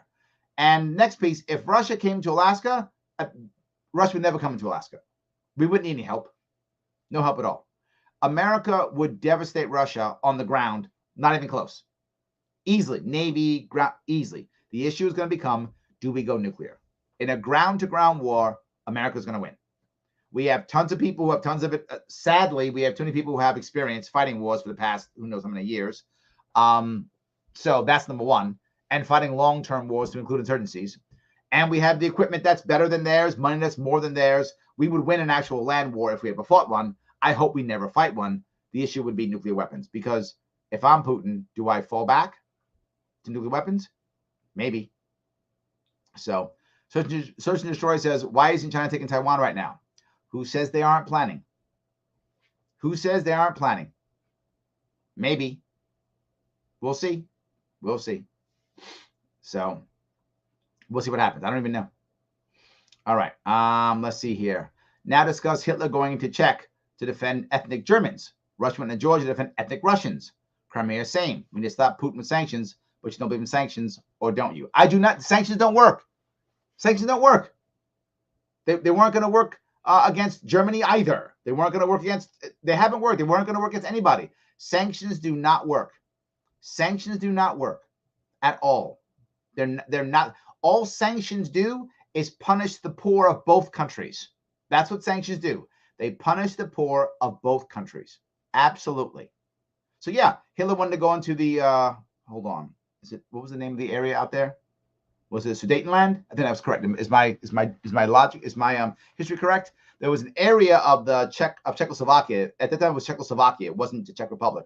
It was a Czechoslovakia. Slovakia and the Czech Republic were one nation at that time. And there's an area in the outskirts that had a lot of ethnic Germans there. So they wanted to go in and protect the ethnic Germans. All Germany was trying to do was create what Hitler and many Germans at the time thought was Greater Germany. That's what they believed to be true, and that was their logic behind it, and that's why they went to war and did these things. What they believed. I'm not saying they're right at all. I'm just saying that's what they were thinking. And maybe Russia's thinking the same thing. We're going to build out the big Russian empire. Yeah, maybe that's true. Absolutely. So you do what we had to do in the case of World War II. You make a line. And the line in the case of World War II was Poland. If you attack Poland, we go to war. You make a line. You don't do sanctions and stupid stuff and you shake your fist. That's silly. It doesn't work. If you really, if you really think he's going to go someplace, you make a line, whatever that line is. And for the sake of argument, all right, you hit Ukraine. That's what you get. You take one more country, we go to war. All-out war. Say it. And there's a choice. Is it worth going to all-out war for? Then you make, if that's what you care about, then make a line. We made a line in World War II. It was Poland. You make a line here if that's what you want. I don't want a line. I don't think we have to. I don't think Russia is actually a threat to us except cyber. I think Russia's a cyber threat. Anything else, Russia's not a threat. I don't believe they're going to nuke us because we'll nuke them back into the world will end.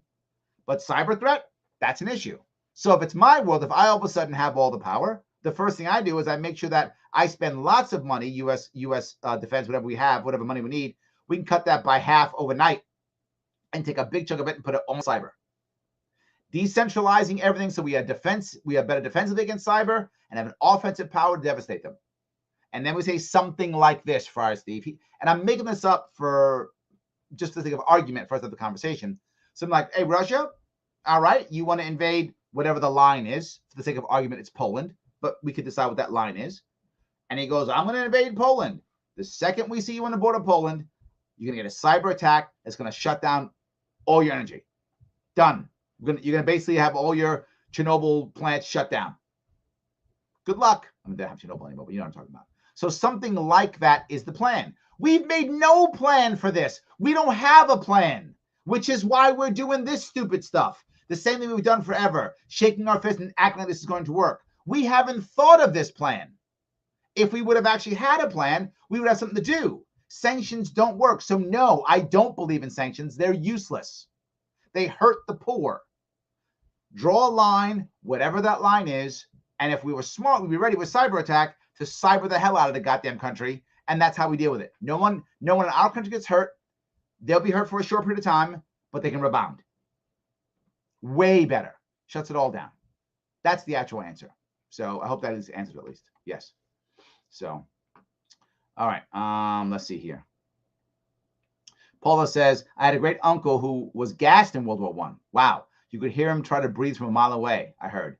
Tragic and fascinating how the trauma of war can haunt generations, even over 100 years after the war's over. War does not seem to end for the combat vet as easily. Absolutely. Yes, absolutely. Dave says, people getting stabbed in New York City isn't violence compared to the Democrats. I'm not going to go there. I'm leaving it alone. So, yes. All right. Search and Destroy says, Biden won't do anything. He's already proven he's a weak, illegitimate president. China could easily take Taiwan. Not easily, no. Taiwan would not be easy to take for China right now.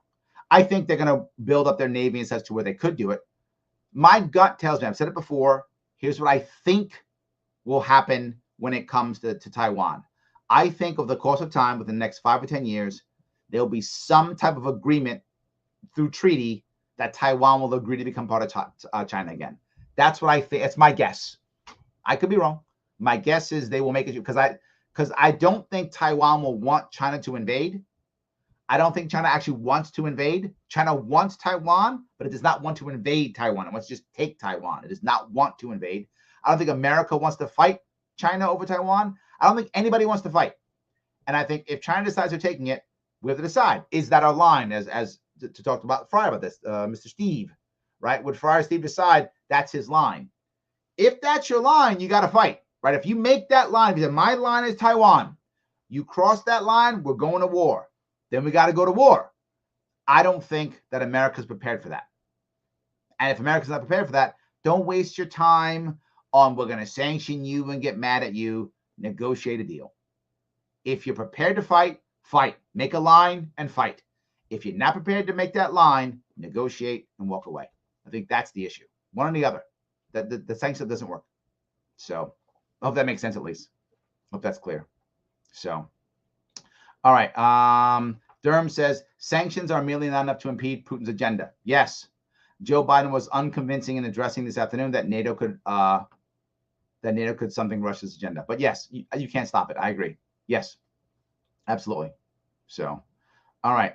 John says, so will the media now have a reason to not cover the huge trucker convoy happening this weekend? There we go. Something else. Fryer says, you are a true libertarian. Isolation is the death of all. It's not isolationist. You weren't paying attention. It's not that. It's non-interventionalist. There's a difference. It's not intervening on stuff. That's not isolationist. They're two separate things. Two separate things. Yes. Josh says, I'd take Larry as VP over Kamala all day, every day. Thank you, my friend. I appreciate that. Yes. Christopher says, in 1994, Russia already promised to respect Ukrainian sovereignty while they abide by a new agreement. Because in their minds, and some people say it's not true, but in their minds, we agreed to not expand NATO, right? So in their minds, we broke the agreement first. That's how they see it. I don't know if that's what actually happened because that's not in writing. So I don't know if that happened. I'm telling you what they believe. They believe that we broke the agreement first by expanding NATO. We weren't supposed to, according to them.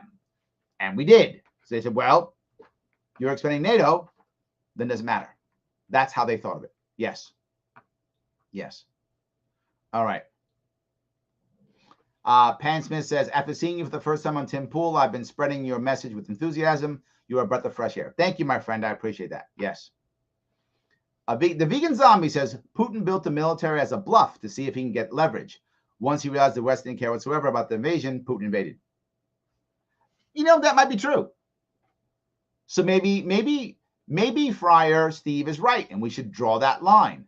But remember, if you draw that line, we got to go to war, right? And that's the question. Are we ready to go to war? This isn't about, it's going to sound horrible, this isn't about fairness or righteousness.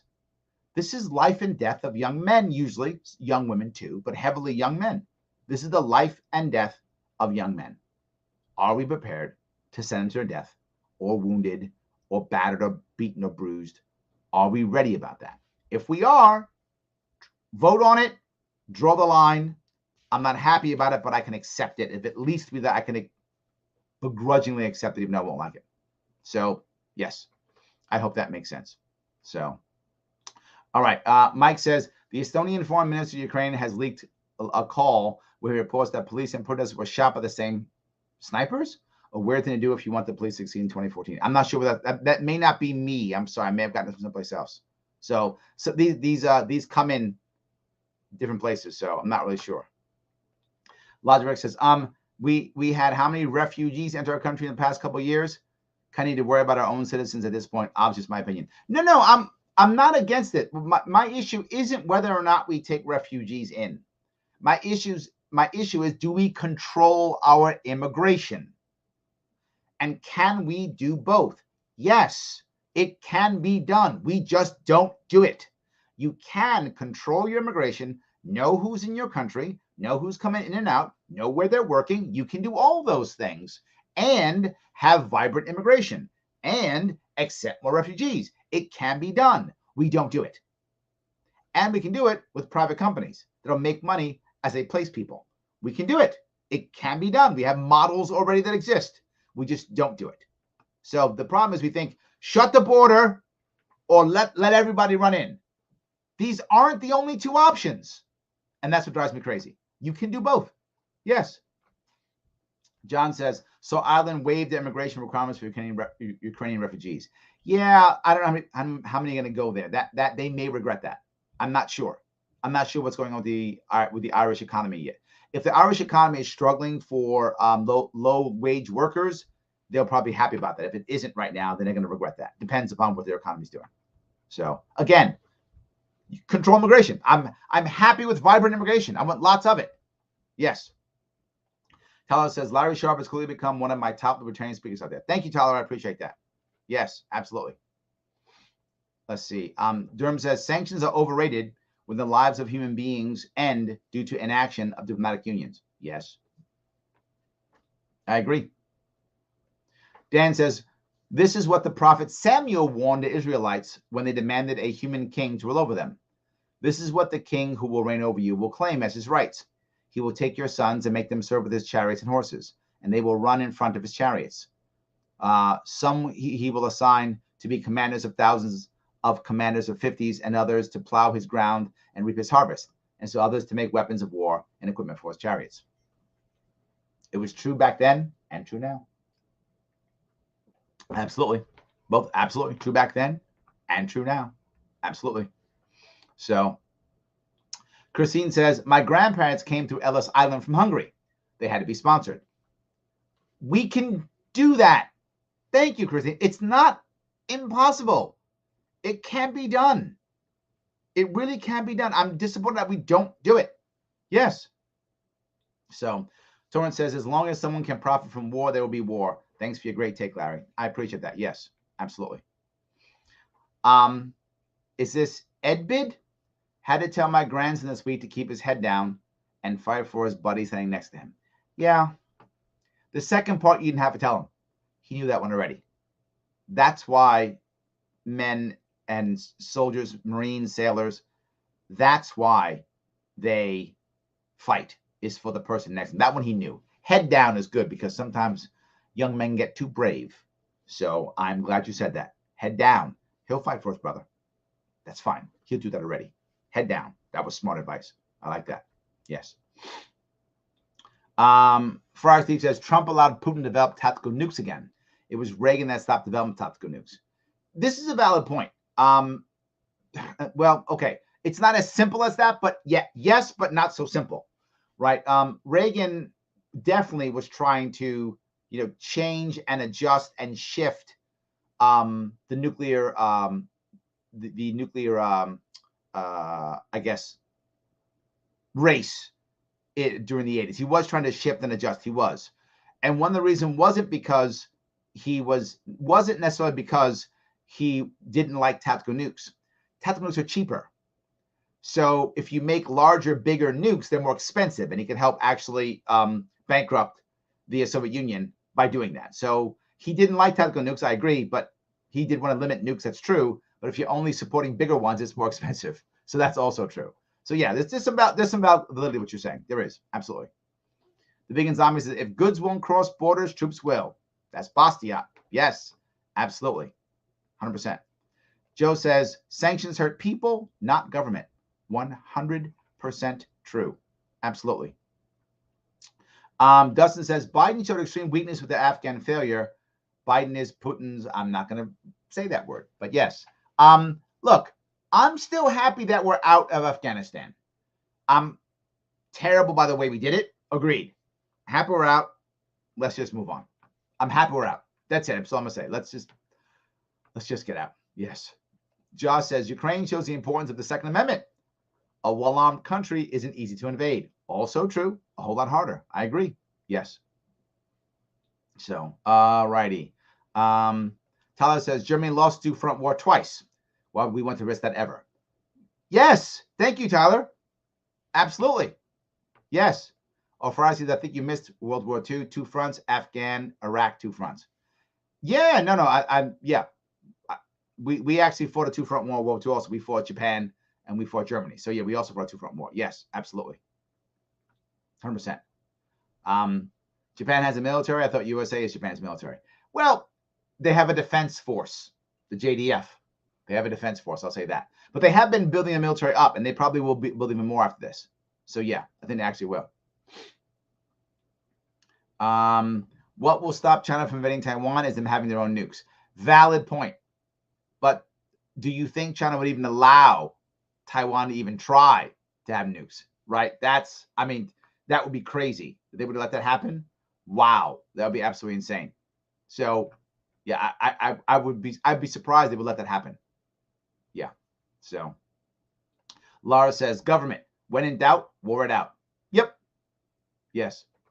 100%. Vegan says, sanctions is just a political deplatform. Ooh, that's not a bad way of looking at things. You're right.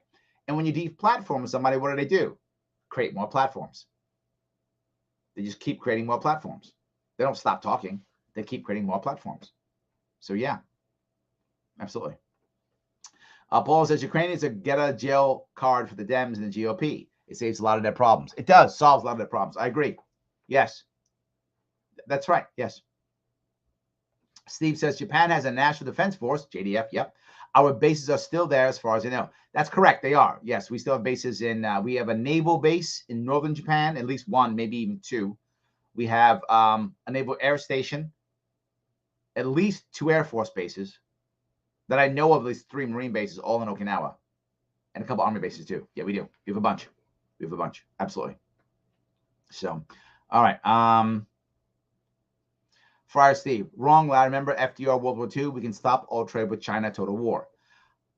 All trade with China. In World War II, we supported China. We didn't support Japan. And that's one of the reasons why they bombed Pearl Harbor, right? Many people might not know why. The Japanese bombed Pearl Harbor, I think is what you mean. I could be wrong, Steve, but if I get it right. FDR didn't stop all trade with China. FDR supported China under the Chiang Kai-shek regime.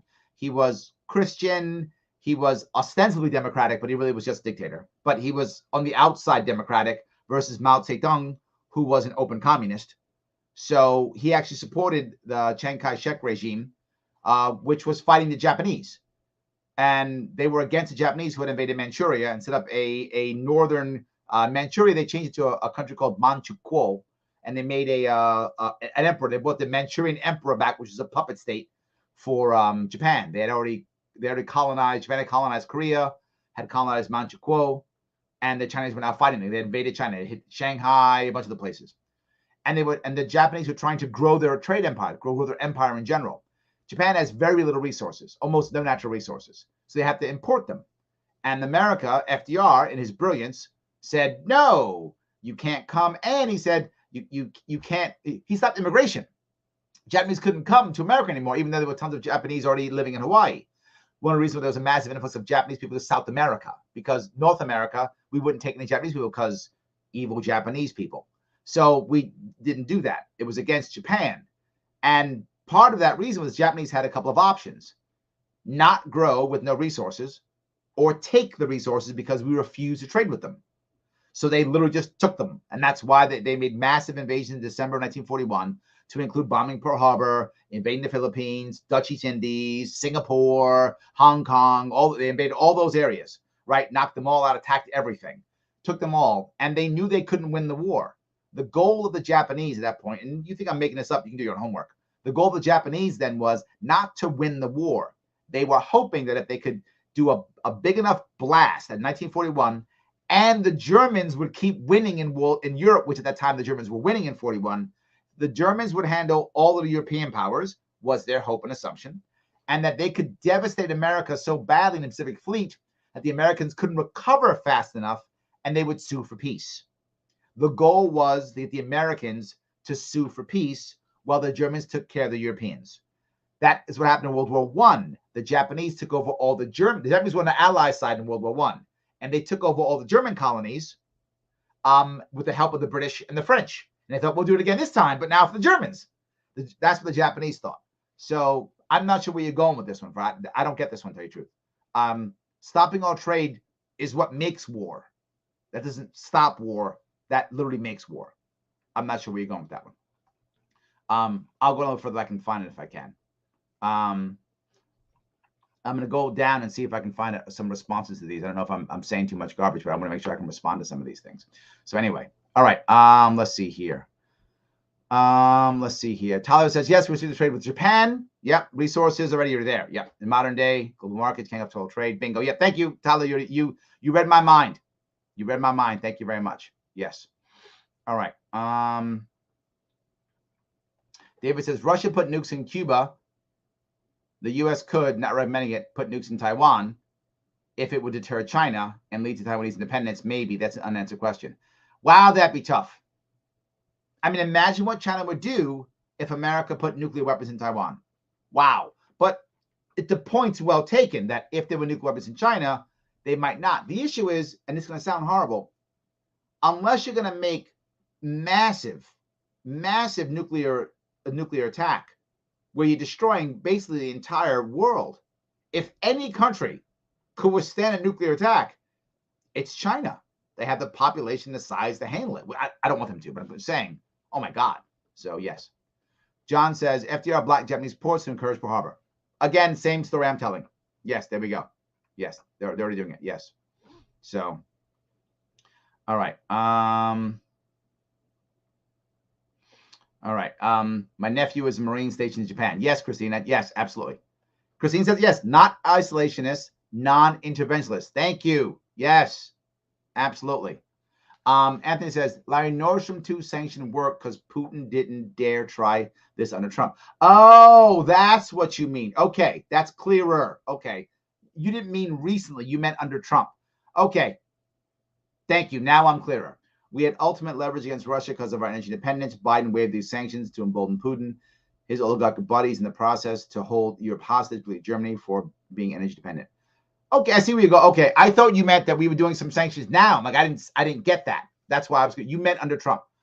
Clearer. Thank you, Anthony. I didn't get that. Now I'm clear. Thank you. Dan says, I wish we would come to terms with who we are. We are not a military superpower anymore. We have cool toys and some skilled soldiers. We don't have the political will to fight to the last man. Nor do I think we should. And we have too many internal problems. Alliances like NATO are a way of giving other countries false reassurances. Wow. Yeah. Liberty or Death says, libertarians with the trade. You can't trade and be an isolationist. Thank you. We're not isolationists. Yes, absolutely. Michael says, I like your foreign policy ideas. I think you're right on. Because I'm trying to understand, people aren't going to go away. Right? They exist. So you have to work with them. Let's find the best way of making that happen. That's the issue. Yes. So, all righty. See if I can go down here. The Rensselaer County Chamber says, red lines don't work anymore. Obama said that to Assad and did nothing anyway. Biden will be the same. He's not a nuke trigger happy. He's not nuke trigger happy. The Dems would hate him even more. This is my point, right? If you're going to have the red line, you have to be ready to go to war. You have to, or don't make the red line. Obama was bluffing, and they called this bluff, and that was silly. Make the red line or don't. In my view, leave Syria alone. What did our intervention in Syria get? Assad's still in charge. Syria is still a disaster. People are still dying and being punished. They're still having all kinds of sanctions and problems. For what? Leave them alone. They would be better off, however bad they'd be, without us there. Same with Iraq. Same with Iraq. Same with Afghanistan. Leave them alone. Leave them alone. We don't have to be involved. Mike says, libertarians that want free markets and sanctions? Ugh. I would like neither. I don't want sanctions. Let's just do free markets. Let's do free markets, Mike. I like that better. Tyler says, yes, it's a Sudetenland. Thank you. Yes, Sudetenland. Thank you. I thought it was that. Thank you. Yes. John says, there's always a black market to get around sanctions. Every single time. Yes. Every single time. Yes. So, Tyler says, in Russia invading Alaska is like trying to invade Canada, those frozen islands. It's a death trap for Russians, too, in Alaska, especially against U.S. forces and armed citizens. Yeah, I don't know why they would even do that. I don't know why they would. I mean, I guess maybe. I don't know why. And again, in an actual war, we would beat them, right? I mean, and Alaskans would fight. Alaskans are armed and know the land. I mean, unless you had, like, I guess, Siberian Russians who knew that and only they had those troops in, maybe. But even they don't know. Even they don't know that. So I'm not sure. That would be tough. That'd be tough. Yes. Jamie says, I find that ironic after 50 plus years of the U.S. nation building in certain dictators, forcing countries to accept our dollar, that we now are surprised other nations want a bigger piece of the pie. Stay out of this conflict. Stay out. Absolutely. Yes. Just stay out. 100%. Yes. Josh says, the older I get, the more I see the futility of military conflict. Don't know if I'm wiser or concerned for my child. I think both, Josh. I think both. There we go. Yep. All right. So if I can go through here again. Juan says, I'm going to forward this video to my brother who keeps calling me in isolations because I don't want the United States to be the world police. Thank you. I appreciate that. Yes, absolutely, 100%. That's great. See, we're not. Look, what I'm going to ask you to do here again is, as I always do, I ask you to like, comment, share. Did you think what I said made sense at least? Even if you disagreed. Even if you disagreed and think that I'm wrong or bad or whatever you, I hope you don't think I'm bad, but wrong or misguided or ignorant or whatever you might think I am. I hope you see that I'm coming from a place of making things better or at least less worse, of not intervening just for the sake of intervening, of not wanting my righteousness to be paid for by some other kid's life, by destroying your family. It's not what I want. And that's where I always go to. How can I incentivize people with a carrot versus a stick whenever possible? How can I keep people now and in the future? And how can I get people to trust me and trust us as a nation? How can I build an environment where we can trade with each other and talk with each other versus fight? Lots of people have reasons for what they want to do. I want to have a whole lot more understanding and a whole lot less saber rattling. And I want to solve problems. That's what I always talk about, solving problems. That's what I want to do. I can't do that if I'm yelling about someone else's backyard when my own backyard's a disaster. Now, am I saying my backyard must be perfect before I help my neighbor? No, but ours is literally on fire. Ours is on fire. So why don't we at least put the fire out before we start talking trash to other people? This country's in deep trouble. Let's fix some of our own problems first. Let's get back in action at least. At least that. Before we move on to the next crisis. At one point, this nation is crisised out. There's a certain amount of care. We just can't have enough care for everything. We're just human beings. We can't care about every single problem in the world. It's too much. At one point, we will become numb. And when we become numb, things are going to be really bad. Because when we stop caring, that's when everything collapses. Libertarianism is not about that. It's not about isolationism. It's about non-interventionism and trading back and forth with people to make people happy. Head over to libertarianism.com. Click that link right there to support this show. They're our sponsor. They support us. We should support them. Head on over there. It's free. They got cool swag, cool stories, cool tests to take. If you like the swag, you can buy it if you want to, or take the test. You gain points, get the swag for free. Whatever works right for you, head over to libertarianism.com. Please check them out. Forward that to your friends too so they can see what we're about. We're about persuasion, not coercion. Happiness, not meanness and nastiness. Non-violence is the way of doing things. If you want to support my campaign as I work across New York State, make some change, do that. LarrySharpe.com/donate. Whatever you can give is going to help. It makes everything better. It's polling, it's advertisements, it's moving this stuff forward. Guys, I want to say thank you so much for this evening. I'll be back on tomorrow also. I will see you all very soon.